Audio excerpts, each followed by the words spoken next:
Okay, so let's get started. My name is Dr. Howard Benedict. For once, I did not hear anything by Dr. Annunziata about me being a lifelong Met fan, so I appreciate him not commenting on that.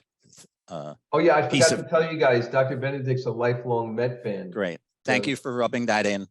And I really appreciate that as we continue down this road. So I'm a chiropractor. I've been in practice now for 46 years, 4-6, and I'm a master's degree in nutrition, and I'm a diplomate in the from the Chiropractic Board of Clinical Nutrition. And we have a lot of information to go over. I would say over the last 20 years or so, there hasn't been one topic that's had more articles published in peer-reviewed journals across the board than probiotics and their importance in clinical practice and how they apply to a wide variety of conditions. I think the only thing that might even come close to it is omega-3 fatty acids and the role of fish oil. That's probably more referenced than looking at probiotics. So we have a lot of things that we need to cover, a lot of information, a lot of definitions to create, but this is the organization that really determines the definitions of probiotics, prebiotics, postbiotics, symbiotics, which we'll go over.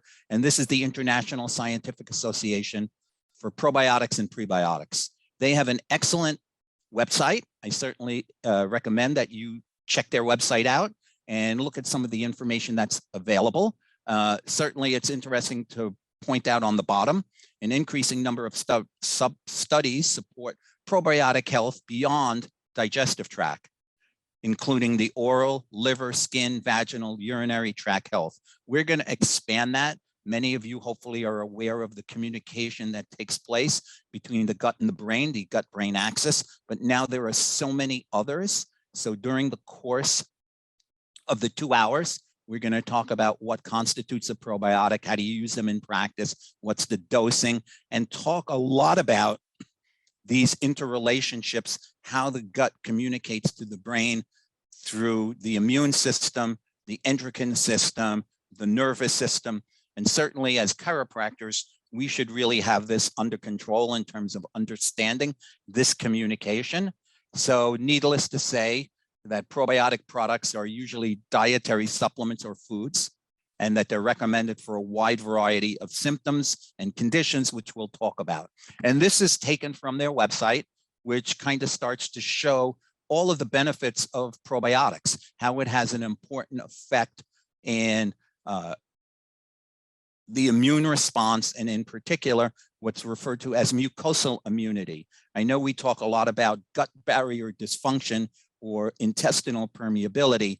Just begin to put into your computer minds the concept of gut barrier dysfunction, lung barrier dysfunction, blood-brain barrier dysfunction, all having to do with how probiotics can help. So if we go through this whole chapter, you can see on top how probiotics integrate in terms of digestion, absorption, utilization, how it affects what's referred to as I call it, immune modulation or mucosal immunity, how it affects the lumen. And we sometimes forget in clinical practice that on top of the epithelial layer of cells lining the entire intestinal tract is mucin. And within that mucus or mucin are important immunoglobulins, IgA, and other microbial peptides that serve, since this is really part of the innate immune response. So the innate immune response is not very specific, tears, digestive enzymes, skin, barrier dysfunction. And usually when we talk about probiotics, we talk about the role that probiotics have in protecting the gut, and more importantly, minimizing or controlling the immune response or the inflammatory response. And we'll take that a step further, how gut bacteria seem to affect the progression of neuroinflammation, meaning when there's enough systemic inflammation, you get neuroinflammation. And we'll talk about macrophage flare-ups and microglial or microglial priming. So you can see that probiotics just on the surface have an important part to play in terms of the immune system, the endocrine system, and the nervous system, especially through the production of neurotransmitters. And once there is a break in the mucous membrane lining or these tight junctions where there's permeability in wherever it is, since now we know that probiotics have a profound impact in managing COVID-19 patients and post-COVID patients, it activates these immune cells that carry this information via, you'll see on the bottom, a dendritic cell. So dendritic cells are the professional presenters. They take the information that's been activated either through some type of microbe, a pathogen-associated molecular pattern, or some type of damage, whether it's a sprain, strain, some type of injury to a joint that would be considered a danger-associated molecular pattern that activates certain peripheral receptors, these protein recognition receptors that then activate macrophages, and that information comes into the through the lymphatic system into lymph nodes, where the body has to determine what type of T cell response needs to be made. And we're going to talk about the role of probiotics in T cell proliferation.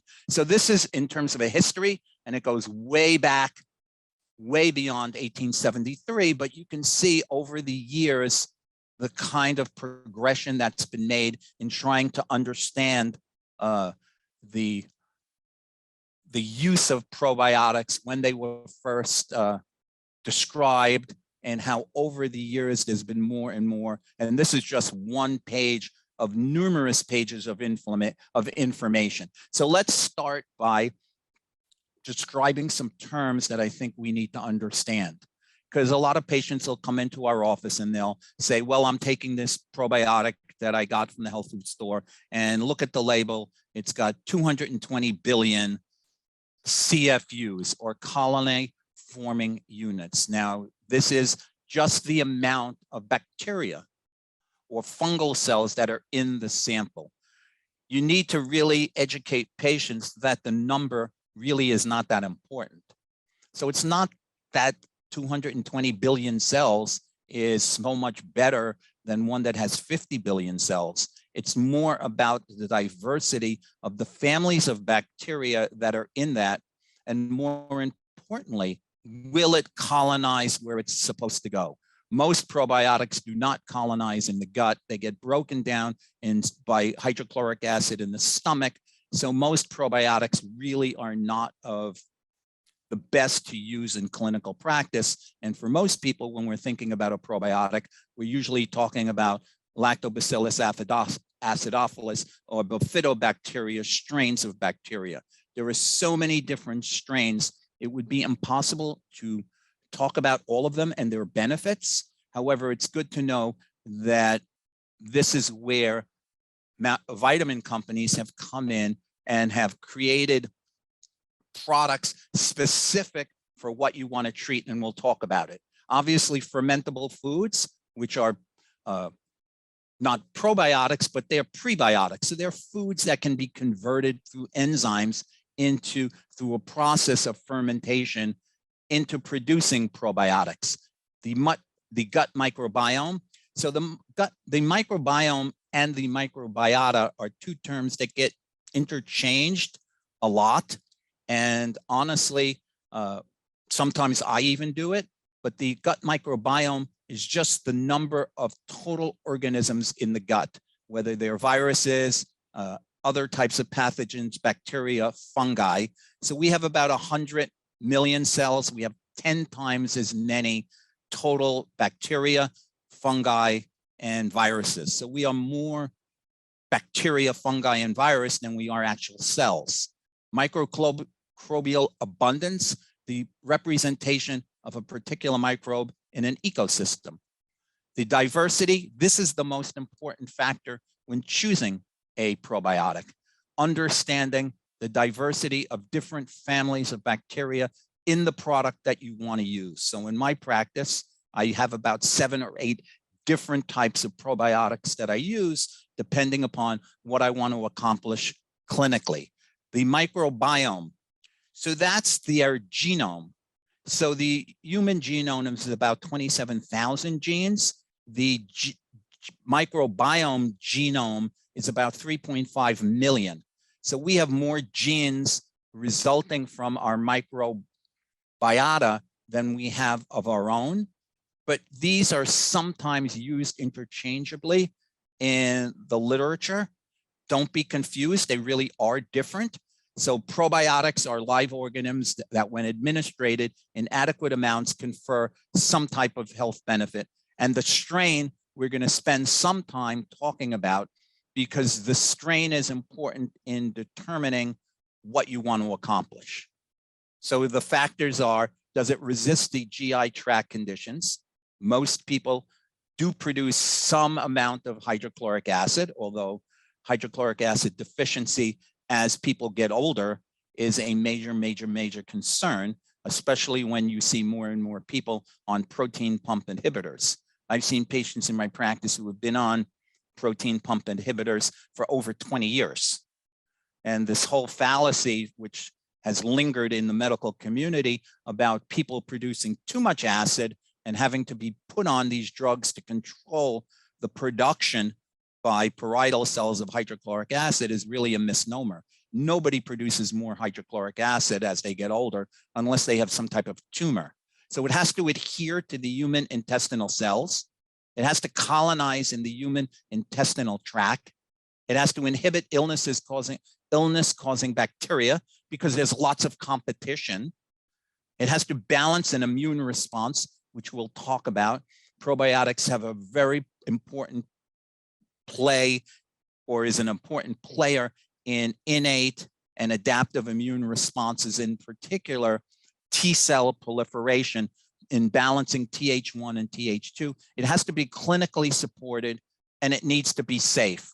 So that's a lot of different, and this is interesting. This is an article that was published in a pharmacy letter. So we should know that obviously the gut microbiota, all of these guys in the gut, is at an intersection between diet and human health. So diet is one of those things can very quickly, studies have shown within 24 hours, alter the composition of the makeup of the gut. And certainly more and more studies have looked at that the standard American diet, because of their emulsifiers and other chemicals in the foods, can very easily change the makeup of the gut microbiota. So it's interesting to note that beyond taking drugs, that diet not only can balance this in a positive way, and it says diet is a key component between the relationship between humans and their microbial resonance, that when they're digested, it can have a very positive benefit. So if we're going to talk about this, let's just spend a couple slides talking about where does it all begin? And where it all begins, obviously, is at birth. So studies have shown that the gut microbiome, or microbiota, develop depending upon a number of different factors inherent to the mother, and most importantly, the type of delivery. That the delivery, whether it's a C-section or vaginal section, the process of giving birth coats the baby with bacteria from the vagina. And as that process develops, that helps to, along with other factors like breastfeeding, and obviously the overall health of the mother is an important player. But we can assume now that the gut microbiota develop up until about 3 years of age. And then from 3 years on, basically what you have is what you have. But obviously things can change as a result of dietary lifestyle, drinking, smoking, a whole antibiotic misuse, drug use in general can have an impact. But usually from 0 to 3, that's the developmental stage. And you can see developmental or placental prenatal factors, the placenta and the overall health of the mother, the neonatal factors, the mode of delivery, gestational age, and then natal factors, whether they're breastfed, family members, interactions, the diet, weaning of the child, etc., play an important role in the development of the microbiota. So how have some of these routes developed? Obviously through the mouth, and we're going to spend some time because that is becoming a more and more important area of the body to focus in on with the use of probiotics, especially in patients who have dental issues. But we're finding out now that is a route of entry of the SARS-CoV-2 virus through the nose and getting into the brain and affecting the nervous system. But certainly the oral cavity, the intestinal cavity, the endometrium, the amniotic fluid, the meconium, which is covering the child, all have an effect on the development of the microbiota of the infant. And here you can see that over the lifespan, we're moving from having good bacterial composition and diversity, which is affected dramatically by diet. And as we get older, things begin to change in terms of creating more dysbiosis in the gut. And remember, dysbiosis in the gut feeds inflammation. So this is all about, in a way, controlling inflammation. And I know these are repetitive slides from different articles, but sometimes when you see things on different slides, there might be something that you see that you might say, like this slide, as I have this on my desktop in my office to talk to patients, and I'm seem to be getting more and more children who are having allergic types of reactions and questions about protecting their overall immune response. But you can see how at birth, the vaginal versus C-section, whether the child has been drinking milk or when foods are introduced, all of these things have an effect on the development of the bacteria. So one of the things that I previously mentioned is, and this is an article that was just published, the role of macrophages in the development and treatment of inflammation in the gut. So macrophages are the essential Pac-Man types of cells that when there's inflammation, first neutrophils go in and it's their job to phagocytose whatever has been causing the inflammation. They call in then macrophages, and it's the macrophage's job to totally engulf and pass on the information to a dendritic cell, which carries it then through the lymph system to a lymph node. So macrophages in the intestinal tract, because for the most part, that's what we're dealing with, the mucosal immunity. So macrophages play a significant role in maintaining homeostasis. I love how all of these medical articles or articles published in very traditional medical journals use the term homeostasis in maintaining the homeostasis of microorganisms in the intestinal mucosa. And here you can see when there is damage or permeability in the epithelial barrier. And one of the things that helps to stabilize the epithelial barrier so you don't have an opening of these tight junctions are probiotics. If I were to pick three things, it would be probiotics, probably glutamine, and vitamin D are probably the three most important nutrients for maintaining gut barrier function. And you can see when there's a weakening and you have a pathogen entering, and that pathogen can be a PAMP, a pathogen-associated molecular pattern.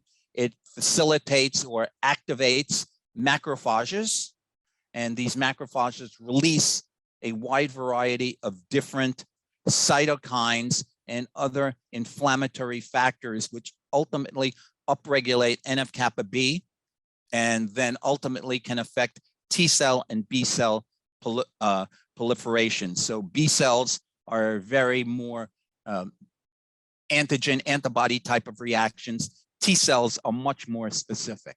So in the whole conversation, we just need to understand that the microflora in the digestive system varies.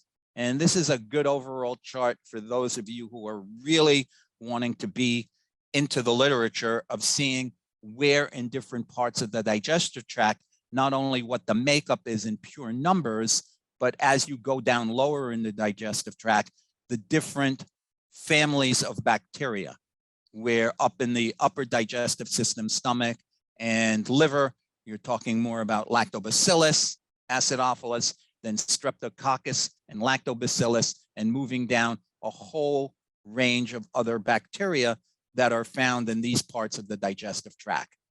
Most importantly, if you were to look at the respiratory system, oral, gut, skin, vagina, all different families of bacteria.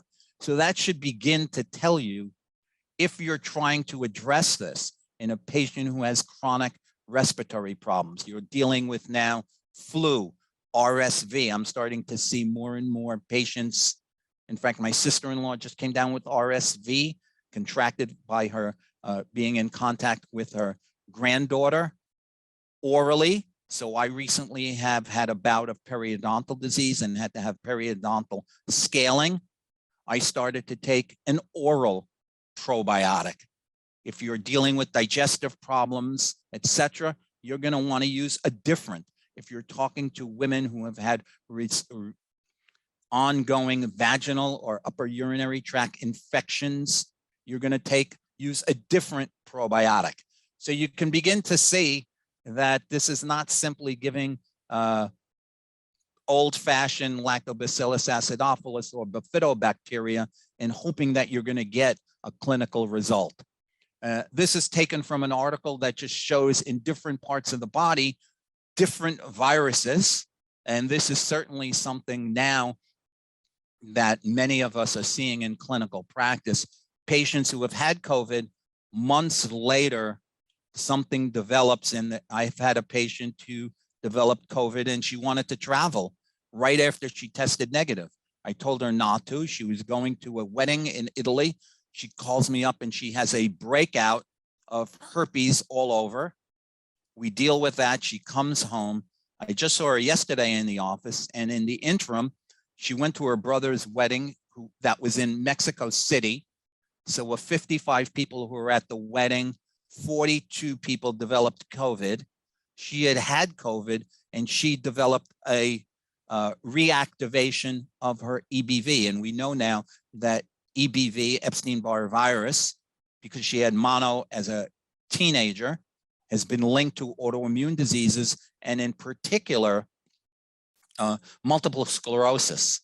So you can see on the left, when you have different types of viruses, influenza, coronavirus, hepatovirus, HIV-infected cells, CD4 cells. CD4 cells are these presenter cells that are found in lymph nodes.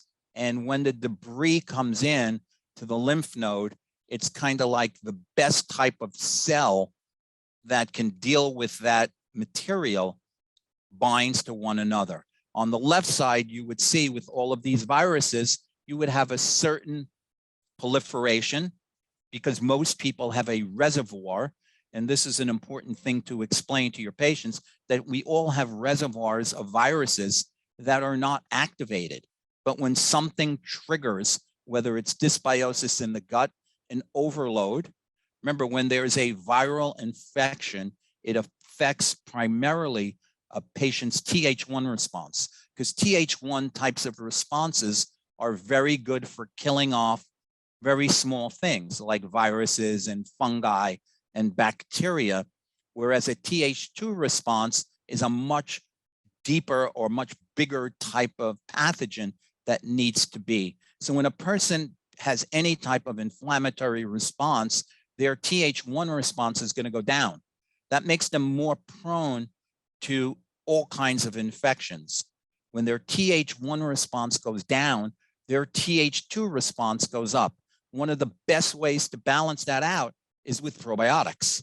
So you can see a comparison between, on the left side, when the patient starts to develop this imbalance of bacteria, referred to as dysbiosis, if you start to, where the arrow shows, normalizing the makeup of bacteria in the gut, either through dietary change and or supplementation, you get a different program or a different production or amounts of cytokines that do not have the same significance.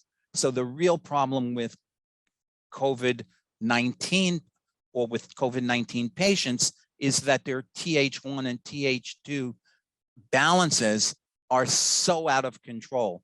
The only thing that's worse than it would be back in the 80s, people who had HIV disease. Their Th1, Th2 balances are so out of whack. Their immune system is so destroyed that that's why many of them died. Whereas in COVID-19, there are problems with the makeup of this Th1, Th2 response, but it is manageable if you work with a patient as soon as possible and hopefully before. So here we can see another big part of this interrelationship between the gut and the brain. If we look on the left, we're looking at the typical stress response, the activation of the HPA axis, and through cortisol, releasing inflammatory cytokines. And most importantly, when there's an abnormal response or an abnormal makeup of bacteria. So you can see on the top, when you have a C-section patient, formula feeding, unhealthy diet, infections, stress, and antibiotics, you tend to get this dysbiosis in the gut. You get abnormal short-chain fatty acids, which we'll talk about later. But how does the gut communicate to the brain in the nervous system? Through neurotransmitters. So you're going to get a deficit in tryptophan. And this is quite common now in many patients that you're going to see in your office, because remember, tryptophan gets converted to serotonin, which is kind of like your feel-good neurotransmitter. Serotonin then gets converted to melatonin. So people who are under a lot of stress don't get good quality, and we sleep, and we know circadian rhythm is very important for regulating HPA axis dysfunction. So remember, HPA axis dysfunction is really your sympathetic nervous system being activated.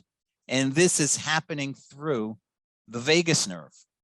So remember that inflammation created in the gut causes more inflammation, which ultimately can lead to neuroinflammation and ultimately can affect vagal tone.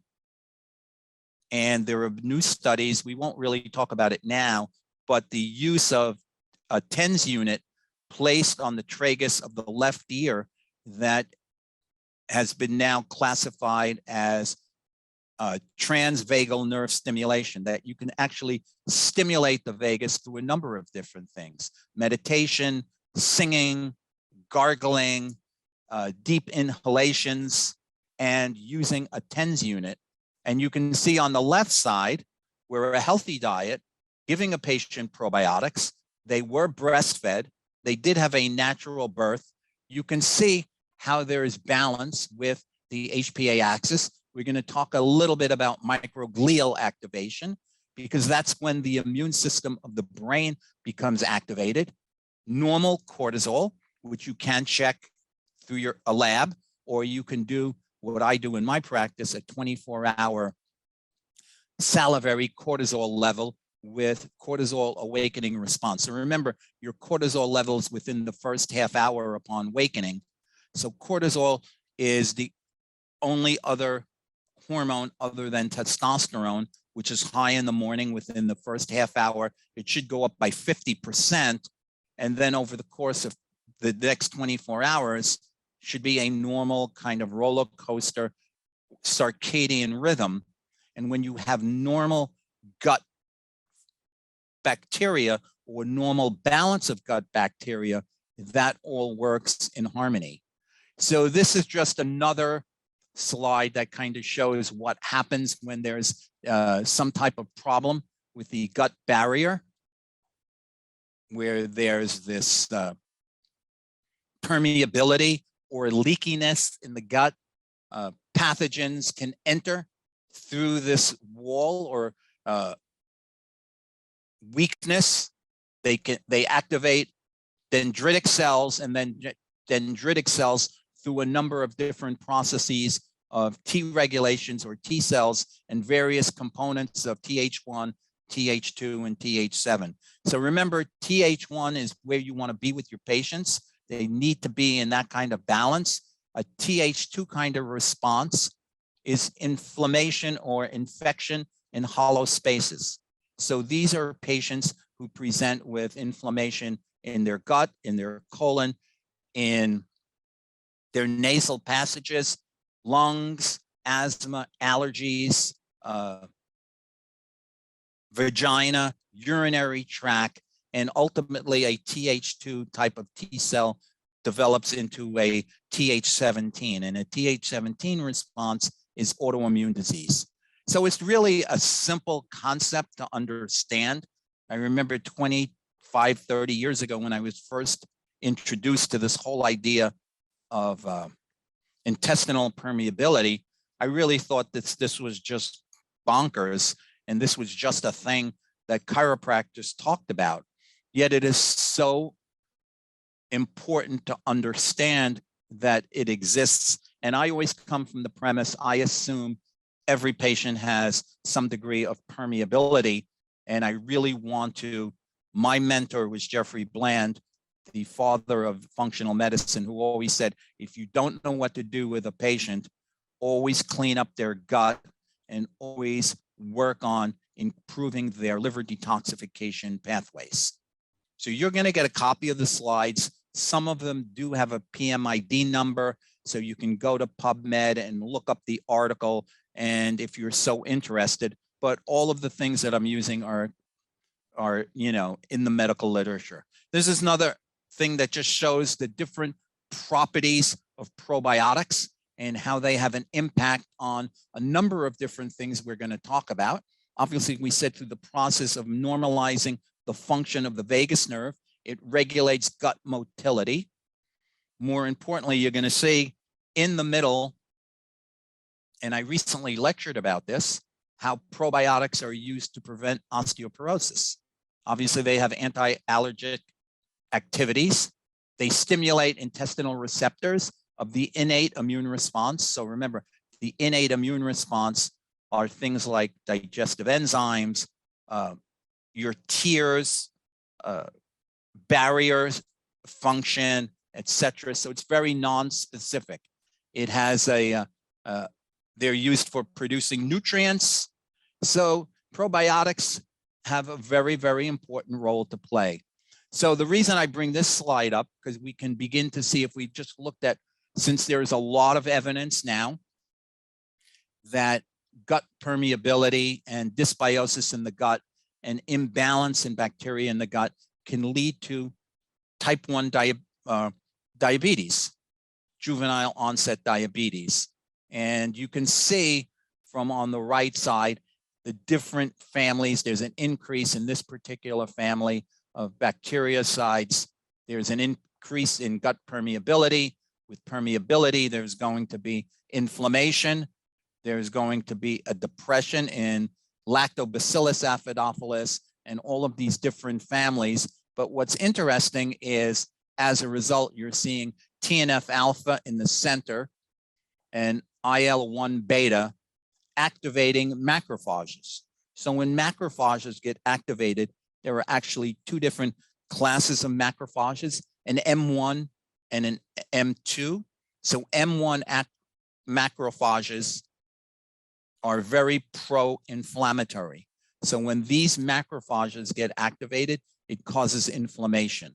You also see that it increases a Th1 response. And Th1 responses, well, Th1 cells in general release interferon, which are antiviral. So you have an increase in Th1 response. So you're creating this Th1, Th2 imbalance. Bifidobacteria go down, butyrate. So butyrate is a postbiotic. It's a result of fermentation in the gut of fiber. And what's important about butyrate is the fuel that helps epithelial cells, which are turning over almost every minute because of the contact to the environment, butyrate is the food that they need to turn that over. So that's why it's always important to making sure that the patient has an adequate intake of dietary fiber. Most Americans don't. We need about 25 to 30 grams of fiber in the diet. And certainly what that does, as I said, it produces these, what are referred to as postbiotics. So butyrate and propionate. There are vitamin companies. So in extreme cases of patients that I'm seeing with a lot of inflammation, a lot of allergy types of symptoms, I might put them on a probiotic and butyrate in combination. And there's nothing wrong with using various types of probiotics to work synergistically. You also see that it decreases Treg cells. So Treg cells, T regulatory cells, control just the production of T cells in general. If we look at the right side, we can see, and this is so important now with more and more people being concerned about cognitive decline. So when there's enough inflammation in the body, I said, you get systemic inflammation and ultimately neuroinflammation. So when there's a break in the blood-brain barrier, just as there's gut permeability, lung permeability, you get blood-brain permeability. Probiotics has been shown to be very, very helpful. It increases, however, when there is this permeability issue. Remember Th17, so Th17 cells are more autoimmune, but you can see on the right side when my face comes off of that and you look at the slides at home, the different families of bacteria that exist and what happens to each one as a result. And you'll see a footnote on the right side that much of this can be helped with not only probiotics, which we'll talk about, but vitamin D. So just this is not about vitamin D, but every part of a patient's immune system is helped by vitamin D. Here we see now and I'll give you a hint for slides I'm going to show in the future, the gut disc, gut joint interrelationship. So more and more research, and a research paper just was published on the role of dysbiosis in the gut and intervertebral disc disease. Now, as a chiropractor, I would want to know that my patients' functionality in their gut, their digestion, their absorption, their elimination, how their mucosal immunity is working can have an impact on degeneration of the disc. And I'll show you that paper.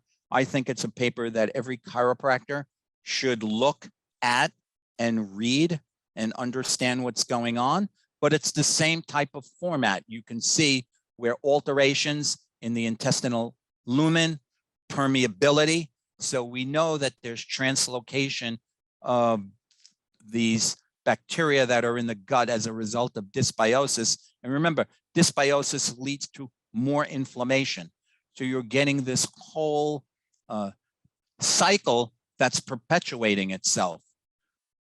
Not adequate amounts of probiotics, inflammation, permeability in the gut, leaking of these endotoxins into the gut, activating the mucosal immune response, leading to a T cell activation, and ultimately a cytokine storm in that particular patient.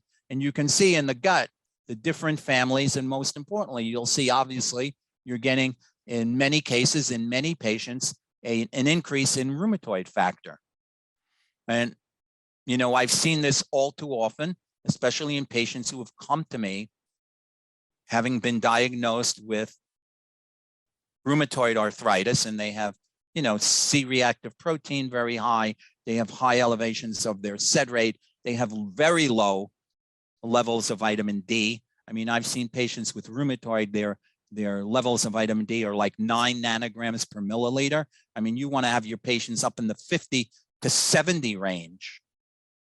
When we start supplementing all of these inflammatory reactions, you can test IL-6, you can test sed rate, you can test RA latex, you can do all of this. They come down and their symptoms improve. On the right side, you can see how it relates to kidney disease. So this is talking about, so importantly, how the gut works and how, in particular, the gut-brain axis works together. You can see all of the different factors that contribute to this communication between the gut and the brain. So the gut communicates to the brain, we said, through the vagus nerve. 80% of the information comes from the gut to the brain. So when you've said in the past, many, many years ago, I feel it in my gut, or I have this gut feeling, that is true, that the makeup of bacteria in the gut has a profound impact on the functionality and mood disorders, anxiety, depression, sleep patterns. So this is just another general chart that shows all the different things that imbalance or dysbiosis in the gut can be equated with. And yes, now we know heart disease is an inflammatory condition, and all of these things are very well documented. I'm really interested more and more because so many patients come in post-COVID, and one of their major concerns is cognitive decline. I mean, the major things are anxiety, depression, cognitive decline, and fatigue. All of them have in common an imbalance in their Th1, Th2 responses, and they all suffer from dysbiosis in the gut. And yes, there are very specific families of bacteria that have been shown in the literature to be very specific for treating patients with long COVID. And here we see, as I said, how the HPA axis works with the immune system, as it affects neurotransmitters in terms of GABA, dopamine, acetylcholine. So acetylcholine is your main neurotransmitter of the parasympathetic nervous system. How it also modulates the immune response, these inflammatory cytokines. It impacts through the HPA axis, the adrenal glands or cortisol. So this is a good chart that was produced by a Dr. John Cryon, who is a leading authority on something that he labeled psychobiotics, how bacteria affect brain function. And this is a good review because it kind of puts everything that I've talked about beforehand together. So we can see now that what are the functions of the microbiota, and you can read this for yourself. Metabolically, most importantly, the production of short-chain fatty acids. So short-chain fatty acids are the fuel that feeds bacteria, the synthesis of many vitamins and minerals and absorption of these, the breakdown of polyphenols. I gave a lecture yesterday on quercetin and the importance of quercetin in a number of different factors, the breakdown of choline and other amino acids. Probiotics act to help detoxify drugs in the liver and in the gut. Defensively, we've talked already about the importance of them aiding in producing these antimicrobial compounds that are found in the mucous membrane lining of the digestive system. Don't shy away from or not realize that that is very, very crucial in many patients, that over years and years and years, this mucous membrane lining, which acts as another protectorant, preventing pathogens from entering into the gut, get broken down more and more and more, making it much more easy to develop permeability. The stimulation of secretory IgA, so secretory IgA is the major immunoglobulin that's found in the intestinal tract all the way up to the mouth and the oral cavity, which is usually suppressed when people exercise a lot. So exercise is both beneficial in creating a diversity of bacteria in the gut, but at the same time, excessive exercise really suppresses IgA and makes especially world-class athletes more prone to developing upper respiratory tract infections. Certainly trophic effects, so it affects the intestinal epithelial lining. Anytime a patient comes in with any kind of skin manifestation, you always have to think about probiotics. There is a company that sells a specific strain of different bacteria specifically for skin. And I don't have to tell you how big a business the nutraceutical industry is as it relates to dermatology and the use of antioxidants and hyaluronic acid. And now this whole new family of bacteria that seems to connect the gut skin. It has effects on distant organs, so it has a specific effect on the immune system, and as I said, the nervous system. So this is another slide that just shows all of the different things that probiotics do. Affects the epithelial barrier, improves tight junctions, it affects the mucosal IgA, it enhances the functionality of IgG, it promotes a Th1 response, and by doing that, you're improving the production of interferon gamma, which is an antiviral. It improves Treg numbers. It has an anti-inflammatory effect. It increases short-chain fatty acids, helps to kill pathogens, and most importantly, it helps to have an opposite effect on a Th2 type of response. Now, Th2 responses are important. You need to have adequate Th2 response. If it's overly aggressive, that's the problem. This is just a repeat. You can read this on your own. So let's look a little bit about the food components that increase, how different factors, and now we have all of these different terms: prebiotics, probiotics, postbiotics, and symbiotics. So probiotics is what we usually think about either in capsule or powder, which are live microorganisms that when administered, you have a benefit. Prebiotics are substrates, foods that ferment. So things like sauerkraut, kombucha, tempeh, more polyphenols, but fermentable foods. Like on the right side, kefir, fermentable milk, some of them. There is some question about yogurt. Since yogurt is predominantly acidophilus, whether or not it really does compare or convey any benefit in the gut.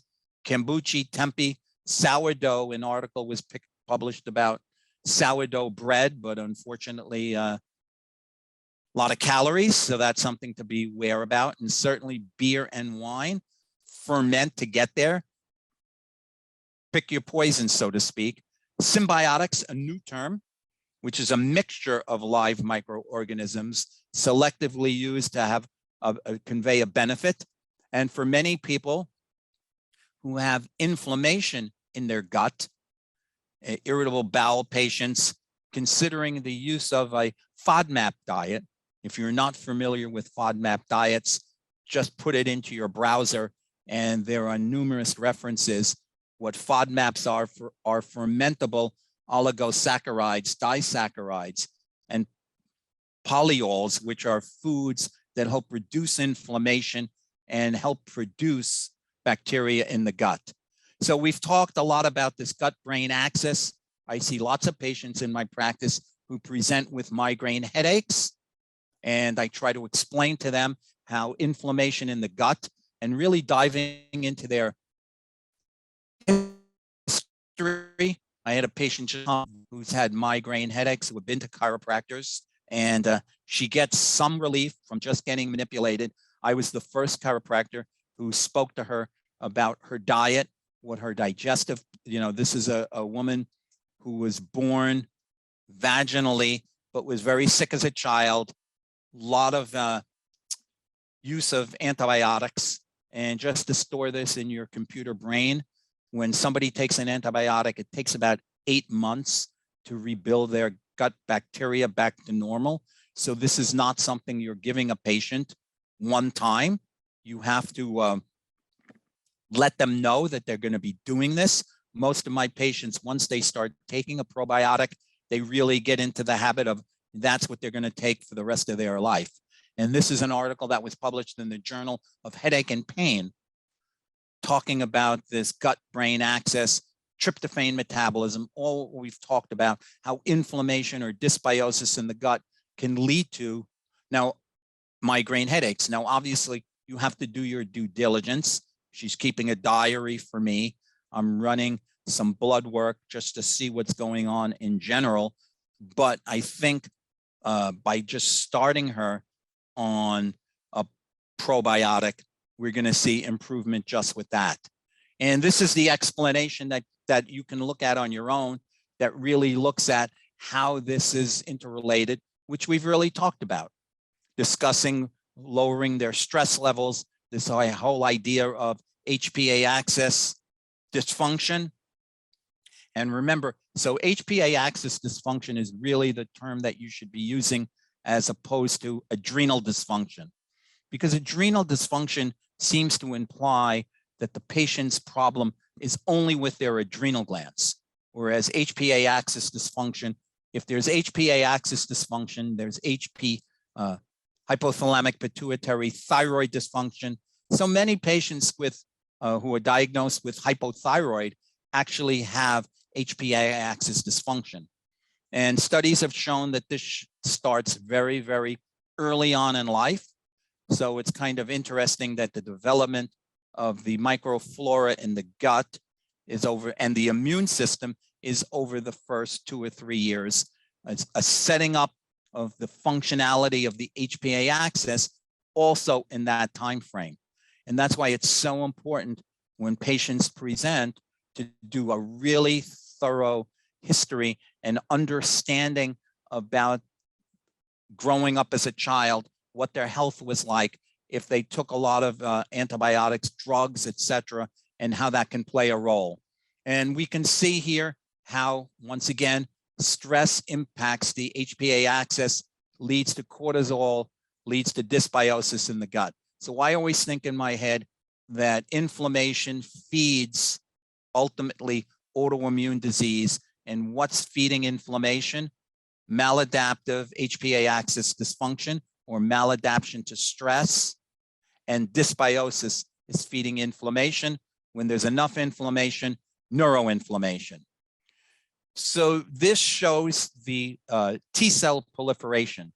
So when the information ultimately gets to the thymus gland, to the lymph node, I'm sorry, not the thymus gland, the lymph node, let me correct that, a decision is made what type of immune response needs to be made. So probiotics, we've already talked about, has an impact really on the development of immune tolerance through T cell regulation. It improves Th1 responsiveness. So you're seeing a naive T cell, which is a CD4 cell, which can contain bacteria, viral, fungus, bacteria, parasitic information, foods, allergens, etc., in contact with a naive T cell. And depending upon that information will determine what type of T cell proliferation and what type of cytokine. Probiotics affects all of these in a very positive way. It controls reducing Th17 responses, so it's helping to reduce autoimmune disease. It's helping to facilitate a proper cell-mediated innate immune response to inflammation. It affects a Th2 response. And remember, Th2 responses are infections in hollow spaces. So you can see asthma and allergy and antibody-mediated immunity is all driven by inflammation. So roles and regulations of the mucus barrier. If this is something, then this is certainly the article for you. You've probably seen hundreds of different copies of this. On the left side, you see what happens as we go from a normal gut barrier. You can see the mucous membrane lining.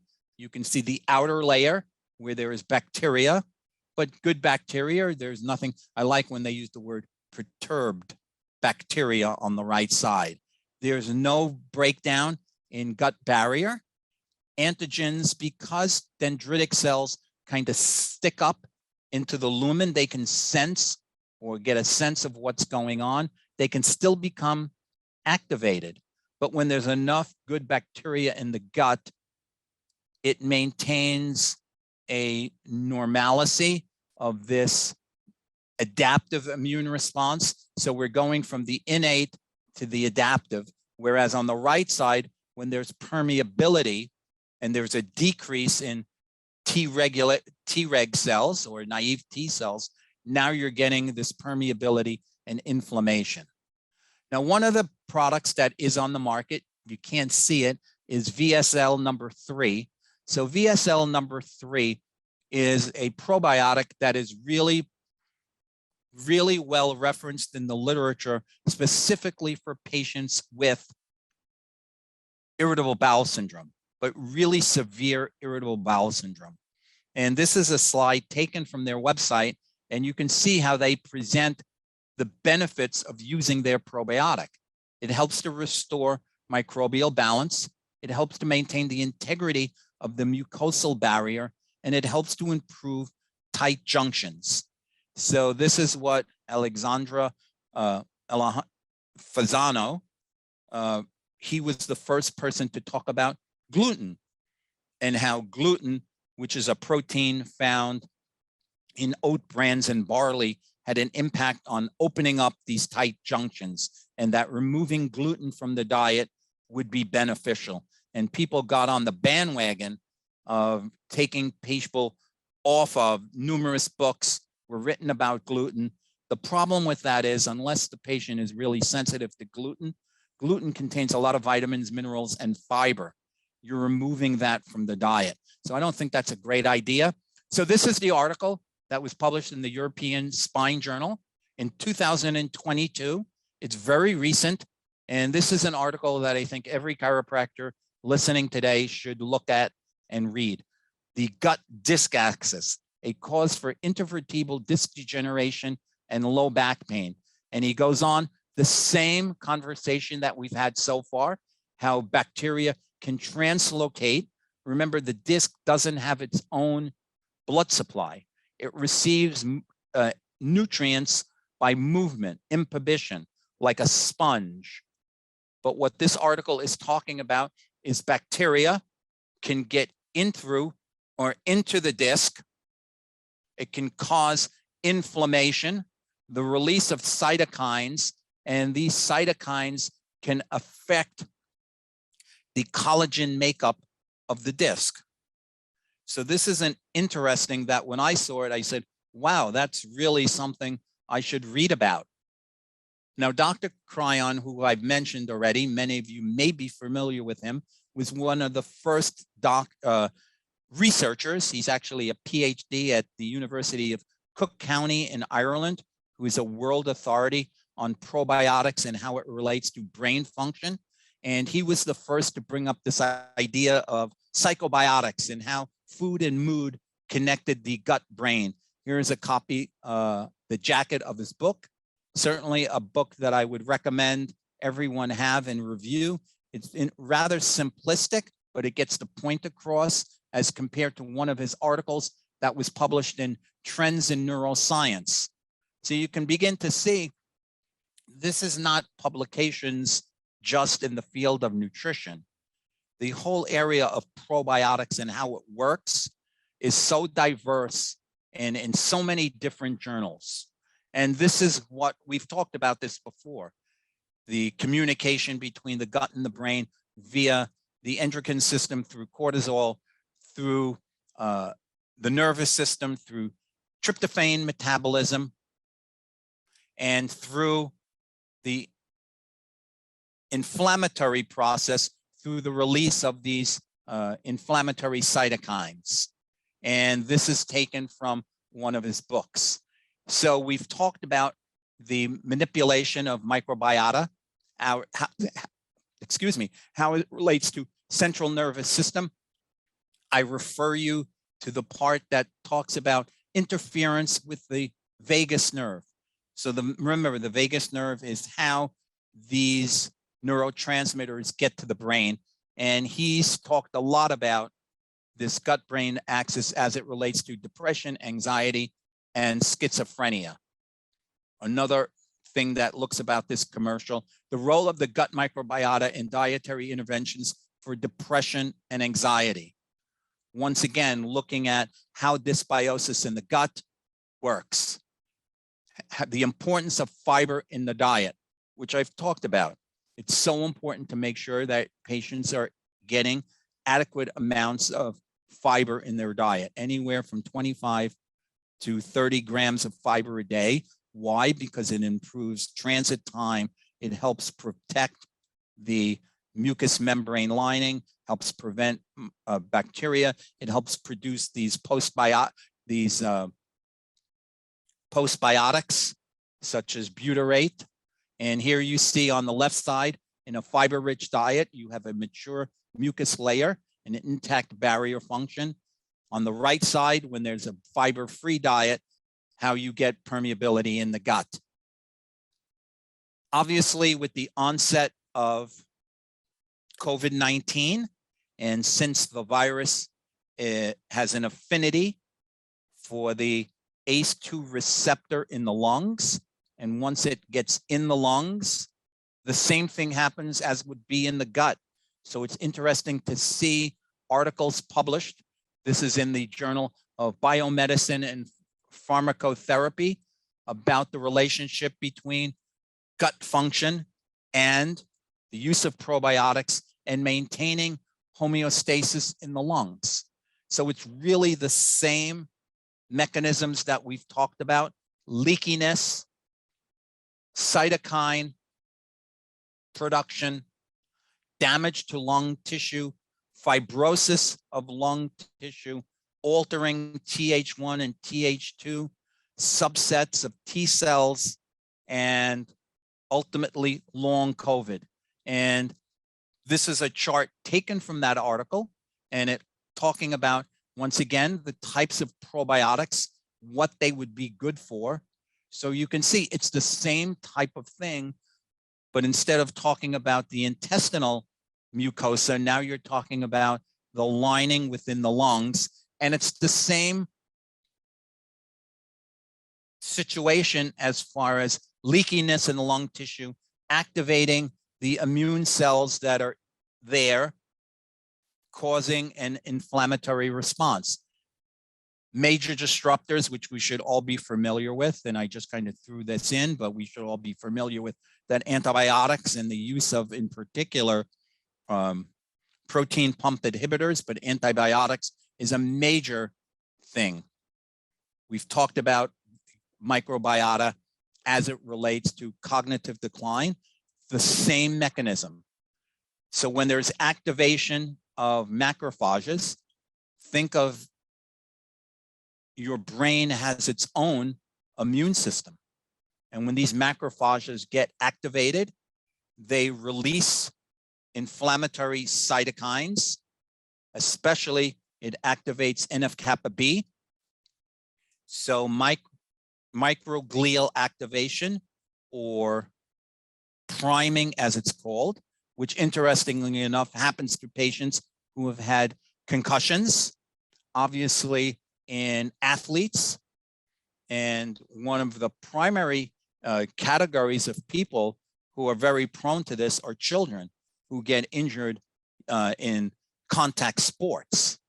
So this immediately, within 72 hours, impacts the makeup of bacteria in the gut. So that's why it's such a mainstay in your clinical practice to consider balancing gut bacteria. So we can see that one of the main things we have that can impact this is obviously diet. How a healthy diet produces more vitamins and minerals, more omega-3 fatty acids, phytochemicals. Now, phytochemicals are things that have not been discussed a lot. It seems like a lot of practitioners focuses in on macronutrients and carbohydrates, proteins, and fats, and micronutrients, vitamins and minerals, but phytochemicals, or foods found in berries, these polyphenols, especially in blueberries, blackberries, raspberries, strawberries, onions, garlic, have all of these phytochemicals in it that have a profound impact on normalizing or reducing inflammation. As we get older, if you kind of look at a person's immune system, as we age, our ability of our immune system and virtually just about every system in the body doesn't work the same. So phytochemicals I have found to be a good adjunct to using probiotics. And certainly when people are eating a more Western type diet, and there are numerous articles looking at saturated fat and other ingredients within the diet, processing of foods, etc., how that causes inflammation in the gut that can cause barrier defects. It has an impact, obviously, through the gut brain on the autonomic nervous system, the sympathetic and parasympathetic.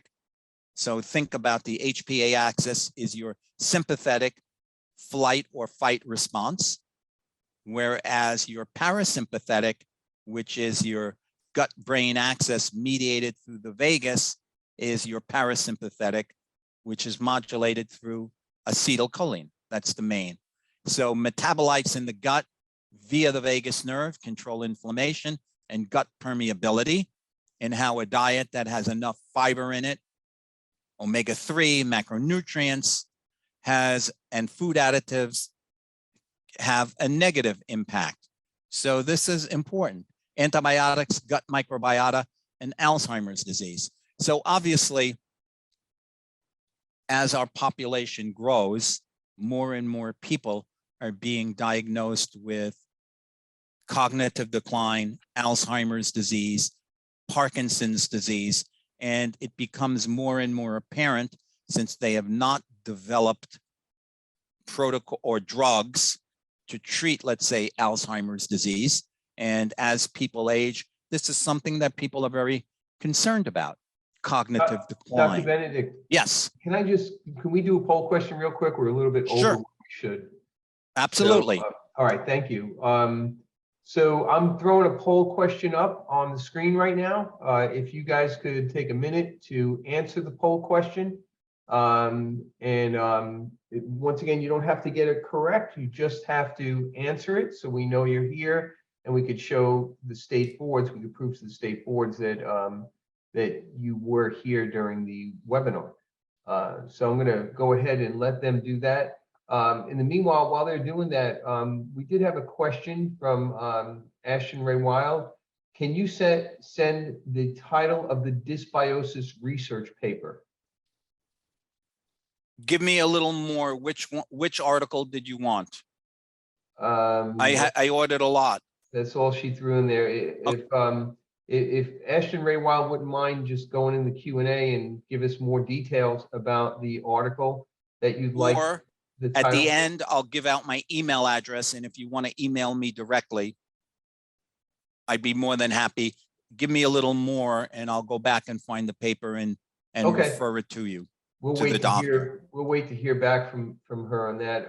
Clyde Porter asks, I'm anticipating discussion on the tight junction specific modulation, leaky gut, specific probiotics, and restoration of gut linings tight junction. We will get there. All right. Has everyone answered this question? Yes, that's all the time we're going to give them. So hopefully everyone got a chance to answer the question. I'm going to end the poll. Wait, there's still people that are kind of doing it. Hold on. All right, we're going to end it now because I know you have a lot more to cover and we've got to finish by 3 o'clock. Okay, so to answer the doctor's question, he wanted to know about a permeability protocol. I mean, every vitamin company sells some kind of GI Restore product. My main ingredients would be glutamine, 5 grams a day. Glutamine is very accessible, very easy to digest and absorb. Vitamin D. I mean, I test all of my patients for vitamin D. This is a test you can do in your office and send it to a company and they'll give you vitamin D, or you can refer them to a lab. minimum 5,000 units a day. There is a company called Grassroots, which you can find on Twitter, and they are very into vitamin D. So you can specifically find what your vitamin D, if you know your vitamin D level, how much vitamin D you would have to take to achieve 50 nanograms per milliliter. That's what I'm trying to get in my patients, 50 to 60 to 70 nanograms per milliliter. Probiotics, we're going to talk about the specific probiotic that I use. I mean, there are other things. Aloe vera has been shown. Glucosamine and chondroitin can be used for healing gut barrier. I think for the most part, if you stuck to those 3 or 4 nutrients, or just if you want to send me an email, because I'm not here to sell product, I can tell you what company that I use for their GI repair type of product. But for the most part, it would have those ingredients in it. So I think the area that's really getting more and more hype is how probiotics have an impact on cognitive decline, neuroinflammation. I mean, we could spend hours talking about how probiotics control this inflammatory process in the brain and how that impacts a number of different things. Probiotics improve the production of BDNF, brain-derived neurotrophic factor. And you can see when there's dysbiosis, that goes down. It impairs cognitive function because of just the inflammation. It increases anxiety and depression. And there's a higher accumulation of amyloid plaques in the brain. So sleep is very important for letting the brain detoxify. Studies have shown that alterations in the makeup of gut bacteria alter the circadian rhythm. People don't get a good night's sleep. When they're not sleeping properly, your brain is not getting rid of the cellular debris. There's more accumulation of these protein filaments, and ultimately that creates more inflammation, and that affects the glial cells in the brain. So the glial cells are the support membrane of the brain, the support cells. When they start to become inflamed, they destroy neurons. I mean, the only way the macrophages can really determine what's going on is by measuring the amount of neurotransmitter that a neuron is producing. So a neuron can be producing maybe a little less than normal amounts of the neurotransmitter. But unfortunately, what can happen is when there's this neuroinflammation, it starts to destroy more and more cells. So we lose about 15,000 cells every day. When you have 1 billion or so neurons in your brain, losing 15,000. But as you get older, that's a factor. And you can see when you have probiotics, you avoid inflammation, you increase BDNF, there's an improvement in cognition, you reduce your beta amyloid plaques, the influence of microbes in Alzheimer's disease. So it really talks about the same thing, about how dysbiosis, now this is interesting, dysbiosis of oral and gut microbiota. So now we're beginning to understand that in particular, let's say COVID-19, it's aerosol bound, so it gets into your nasal cavities and ultimately can travel through a part of the brain and affect, for many people who develop COVID, taste and smell. So there's a specific probiotic that I use for the people who have chronic sinusitis and issues like that, as well as a different probiotic for the mouth, which is what I take every day because I've had these dental issues. And between you and me, dentists are not my friends. So that's not who I want to go see. So there's a specific family of bacteria for that. Deviate in early unsustainable stunted development of microbiota in patients on the spectrum. So I see a lot of patients in my practice who bring in their kids who have been on the spectrum. Now, one of the things that I do is I do genomic testing, but in all of them, since one of the underlying issues with children on the spectrum is they have problems with their immune response and, more importantly, with their digestion. So there is a specific pediatric probiotic that I use in their case. And I will say, with some other nutrients that I use, that these children are doing a lot better. And I get calls all the time from parents how much improvement they've seen on their children by changing their diet and supplementing. And this is a chart taken from this particular article, which I just found about 4 or 5 days ago, that look at the connection between bacteria in the mouth, how it can go through. So the enteric nervous system is just a fancy name for gut brain, how it can get into certain parts of the brain, cause neuroinflammation. And remember, neuroinflammation is just an activation of macrophages in the brain, which more towards an M1 proliferation. So M1 macrophages are very pro-inflammatory, whereas M2 macrophages are anti-inflammatory. So balancing the bacteria in the gut, chiropractic care, stress reduction. I'm very into now using more and more this transvagal nerve stimulation for these patients and seeing some interesting results. Periodontal disease associated with a higher brain amyloid load in elderly. So you can see how, when we've talked about this almost ad nauseum, the same types of things can happen. Alterations in the gut, how alterations in the mouth now can lead to changes in things like C-reactive protein, a whole host of these inflammatory cytokines, and ultimately causing tissue damage. It's interesting, when I brought this up to my own dentist, she really didn't care one way or another. The same way when I speak to some of my allopathic friends, and this is so not them that it really is amazing. So how can you test in the lab? For those of you who want to, you can test. This is the company that I use, Genova Diagnostics. When I was getting into practice, it was called Great Smokies Diagnostic Lab. So you can run a GI comprehensive profile and stool that will look at all of these factors and will give you, now they've really gotten it much better. You can look at maldigestion, you can look at inflammation, you get a dysbiosis score, a metabolic balance, and infection. This is just the first page, but it is a pretty comprehensive report that if you really get more into it clinically, this would be something I would recommend.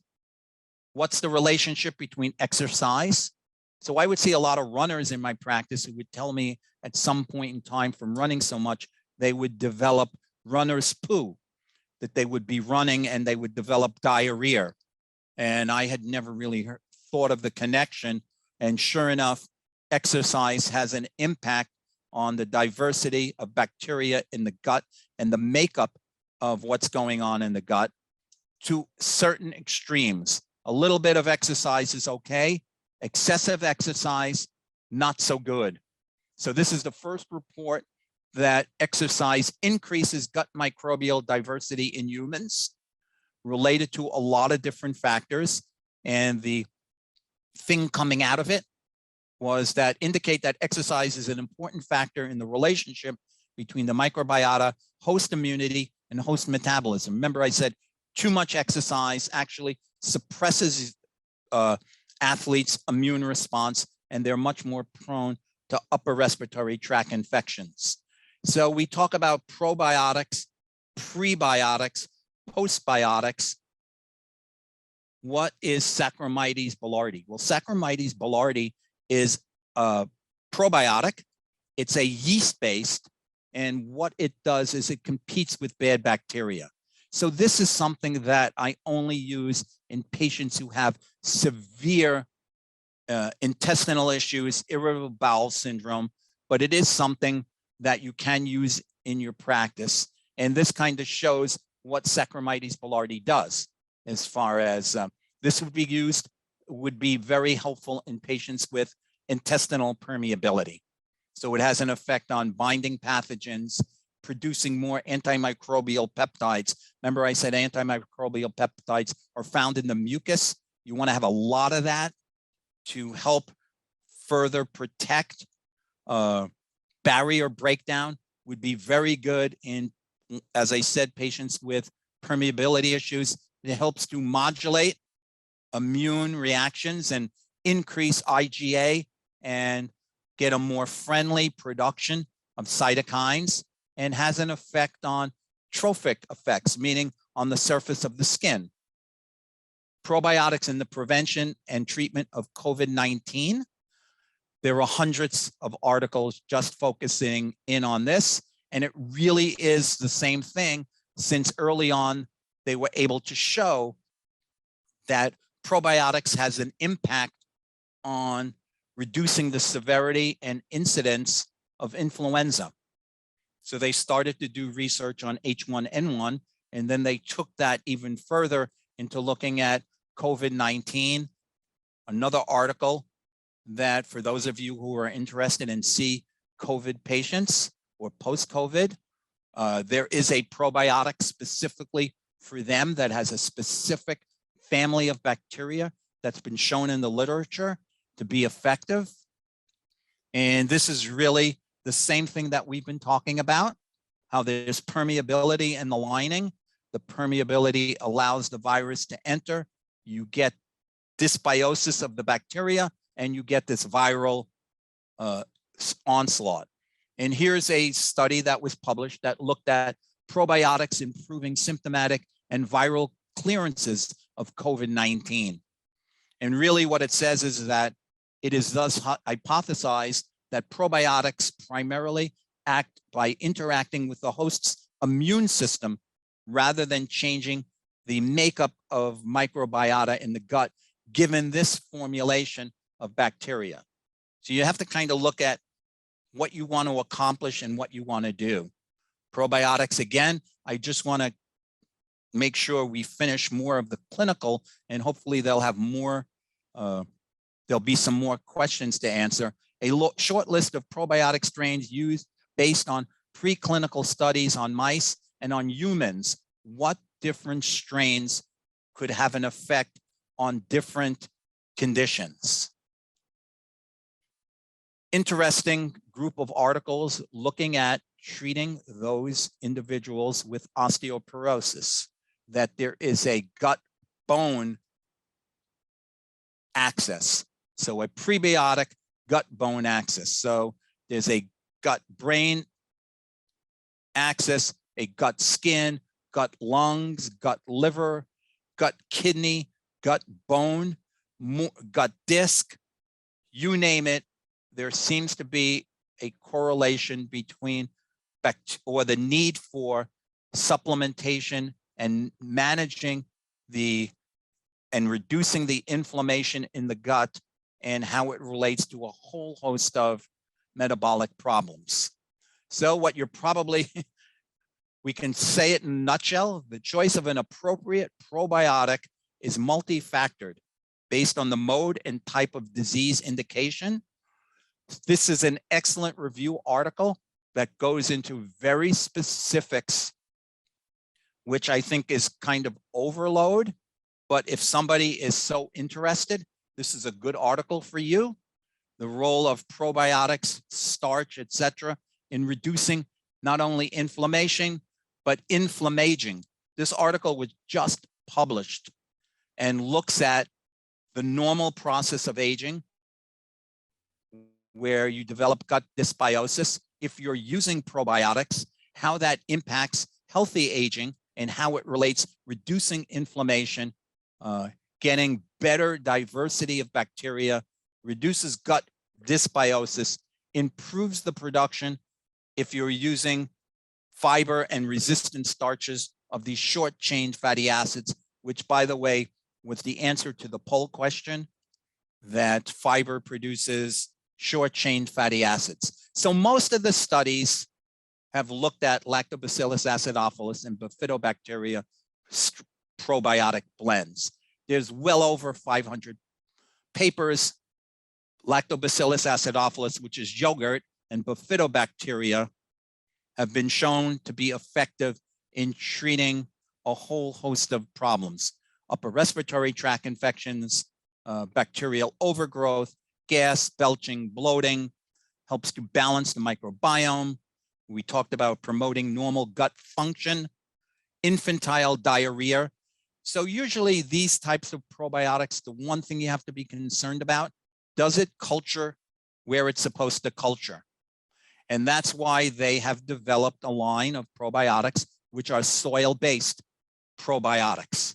So soil-based probiotics is the probiotic that I use because it's going to ensure, since it's a bacillus strain and it's spore forming, that it will colonize in the gut. It will bypass any breakdown in the stomach and actually get to where it's supposed to go.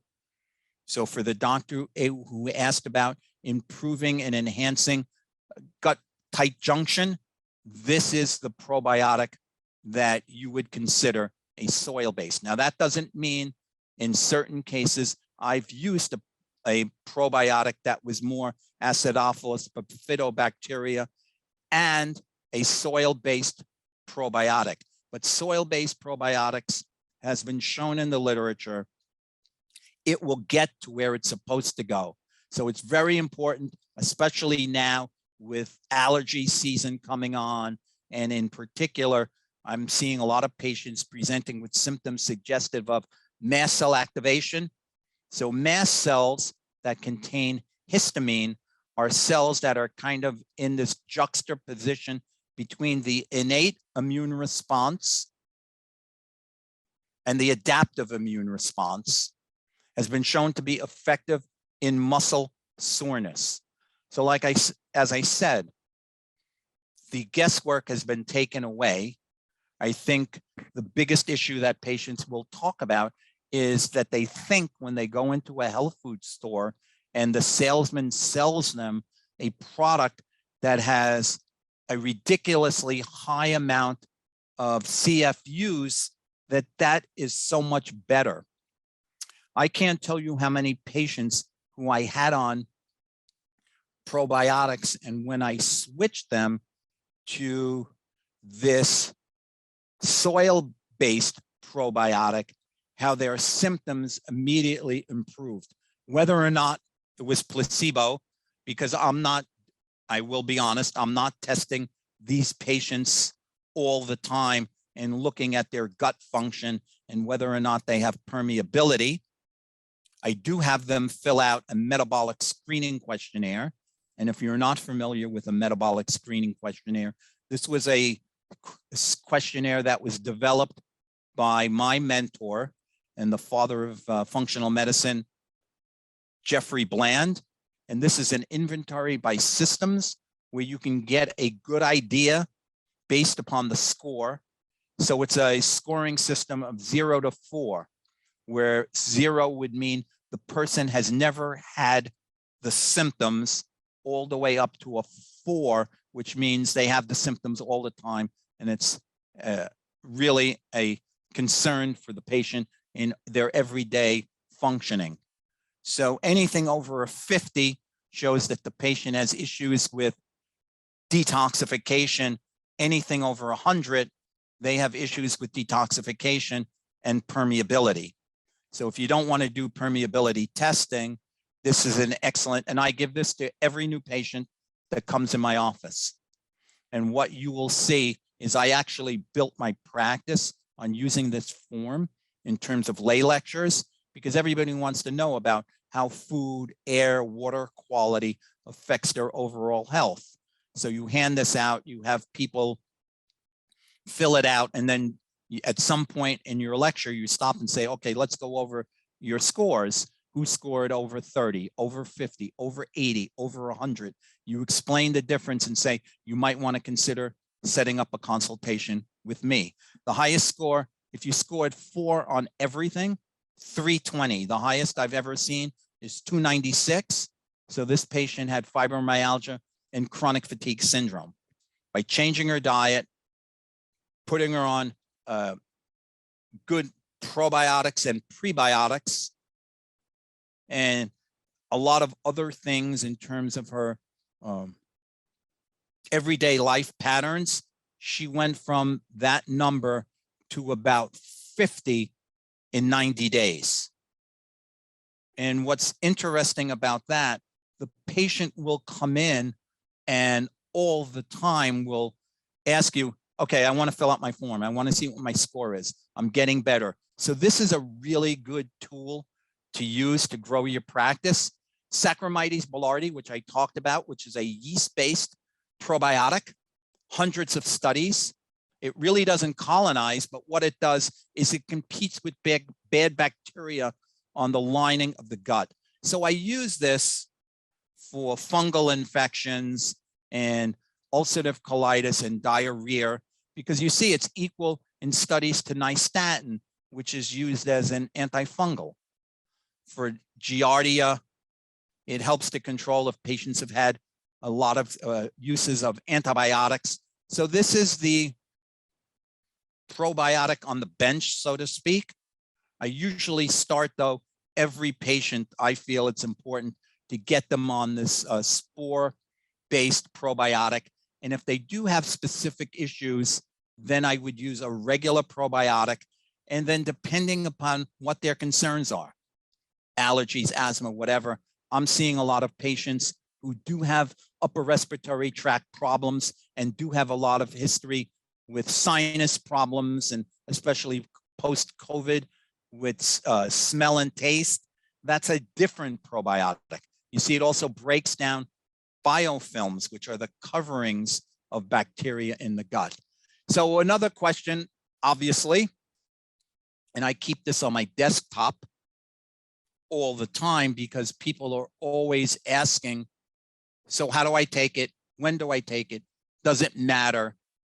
I mean, after so many years in practice, to me, it's if I can get the patient to be consistent with taking a probiotic, I really just advise them to take it, but they can be taken with or without food at any time of day. I take my probiotics in the morning. You can take everything at once. So I take the entire probiotic course that I take in the morning. You can take them with antibiotics, but I would recommend not doing that.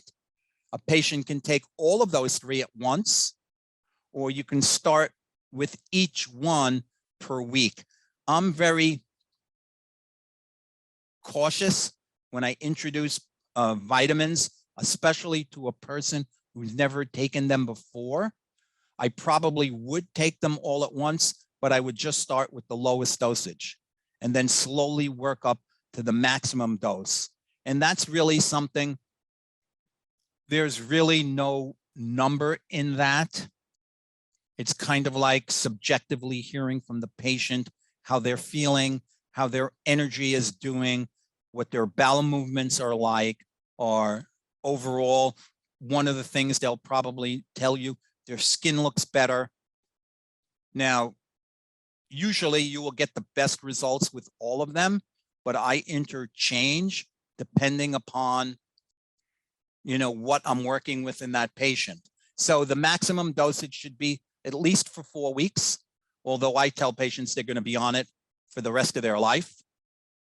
Once the patient is well, you can keep them at the maximum for 4. I mean, really, this becomes, the patient better, how they're going to respond. You're with them. So there's nothing that, it always amazes me when I read these articles that this is what you need to take. Well, what happens if the patient doesn't feel well taking that? They feel better on a lower dose. They do better with a higher dose. Some patients may need to take 1 or 2 probiotics ongoing. So many of my patients don't want to stop taking what I have them on. They feel so much better health-wise and symptomatically. And how do you know when you're dealing with a chronic patient? You want to try and approach them in such a way that they're not getting a progression of their symptoms. So I make it a note in terms of explaining to them, well, if they went to their doctor and the doctor said that they had hypertension or whatever, and they were going to be on medication, the patient assumes they're going to be on the medication for the rest of their life. They don't seem to get that message when it's talking about nutrition. It's kind of like, yeah, you know, I did that for a month. I ran out. I didn't know if I should take it again. They probably wouldn't do that with a pharmaceutical agent, number one. Number two, it's kind of like, well, you know, I didn't take it for a few days. I guess I'll just double up or triple up. And no, that's not the way this stuff works. Remember, we're trying to intervene in a biochemical process as opposed to reducing symptoms.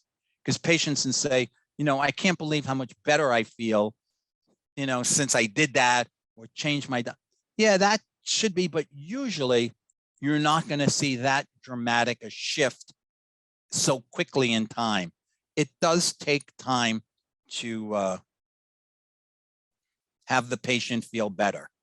So as an overview, we can see how the microbiome and metabolism in the gut via the diet and using probiotics has such a profound impact on so many other tissues and organ systems in the body. So it's almost the complete thing to consider on every patient. For some people, they might have dental issues. So you might want to use your spore-based probiotic and something else. Patient might have hepatitis C or has had inflammation, their liver enzymes. You might want to use something else. Obviously, the brain, cardiovascular disease, whatever the situation is. So as a rundown, because I'm sure I'm going to be asked this question, if you want, you can contact me. I will send you a list of, because I'm not here to sell, I can only tell you what I've been using, where I get my probiotic from, where I get the probiotic for the mouth. There is a specific probiotic that I use when I know there are people who have issues with anxiety and depression. It has the families of bacteria specific for this gut-brain interaction. There is now a new probiotic that's just come out in the last few days that is designed to normalize circadian rhythm. There's one for sinus problems, for female problems, respiratory tract problems. So the list goes on, and I would think you would want to get as specific as you can with your treatment protocols. So as I said, for me, it's using a standard probiotic and a spore-based probiotic, and then adding to it. So I'm trying to think if I touched all the bases: gut, brain, gut, gut, skin, gut, oral, sinuses, urinary tract infections, women's health issues. 7. There might be one other strain of probiotic that I can't remember off the top of my head. So I always make it my business that hopefully you learned one thing that you didn't know before you got here today. I hope you're able to take some of this information and look at the patients in your practice a little differently. For some of you, maybe you're interested enough in reading some of the articles. Not everyone has to be like me, who just enjoys reading the literature and learning more and more and more and realizing I don't really know a lot. But looking at what's out there and how this is such an important aspect of management in patients. You know, this kind of answers the question when patients would come to me from other chiropractors, and they would say, you know, I've been going to this guy, I get adjusted every week or so. I don't seem to be holding the adjustments. Well, there's something missing. This might be what's missing. So, Guy, are you there? I am. Good. Are there any questions? Yes, there's quite a number. You may have answered some of these already, though. One of them is there are so many of these types of supplements on the market. Do you use a specific manufacturer of pro/prebiotic supplements and vitamin D? Okay, so I use about 12 different vitamin companies in my practice. I don't believe one company has everything, that one company that specializes in whatever can make every vitamin the same. So over the years of reading the literature, like I said, if doctors want, and Guy, if you want, I can make a list of probiotics and the companies that I get them from.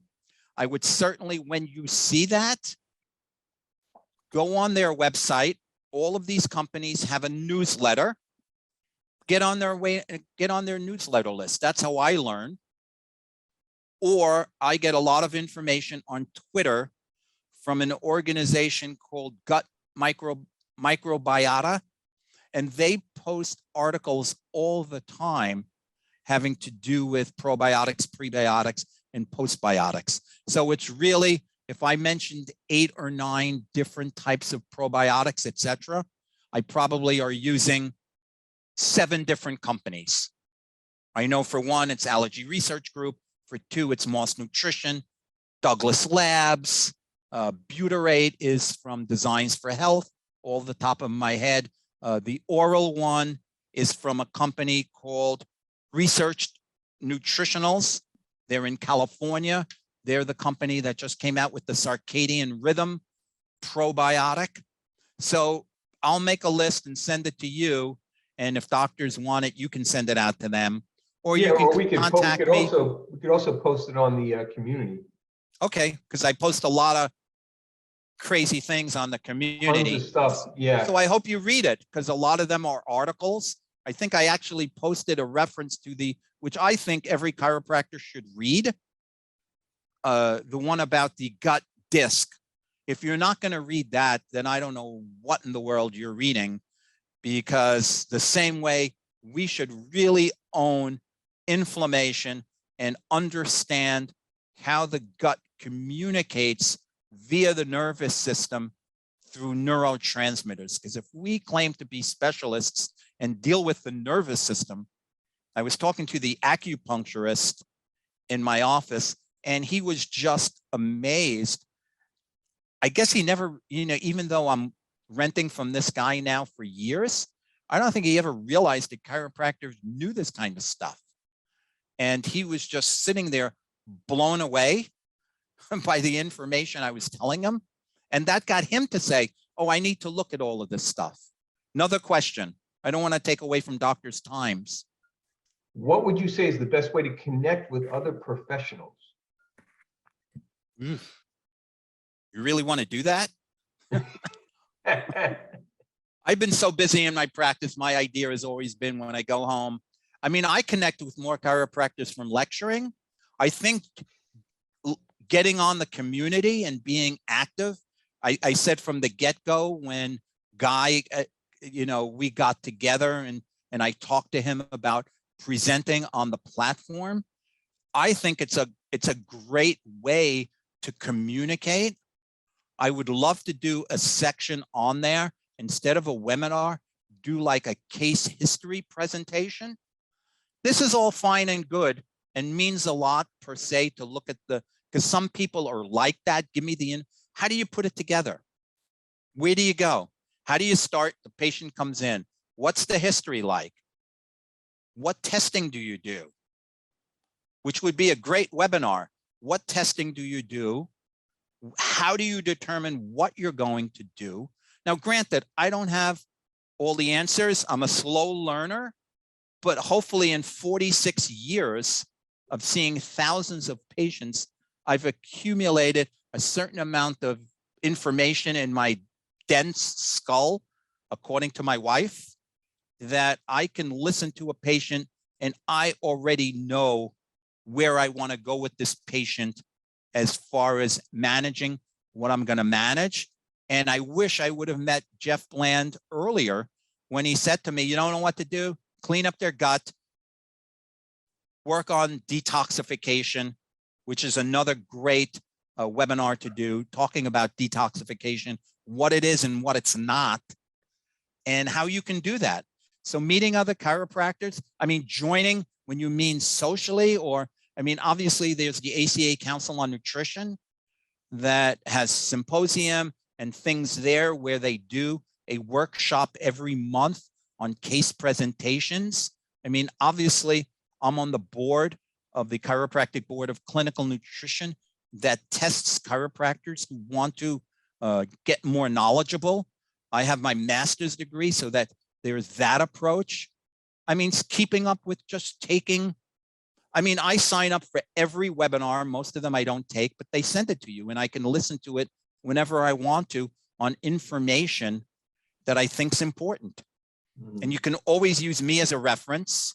And, you know, if you have some questions about patients, I'm always about, and Guy will attest to this, hopefully, of giving forward. Absolutely. And helping. I'll tell you what, though, Doc, if you're really serious about a case history webinar, we could do that. That would be great. I got it already set up. All right. Very interesting. Let's talk later today and we'll get a date set up and I'll put it on. A really interesting case going from gut dysbiosis to long COVID. Wow. I hope everyone enjoyed the webinar. And once again, Dr. Benedict, see you. Thanks for your time, and we'll talk to you guys later. Bye.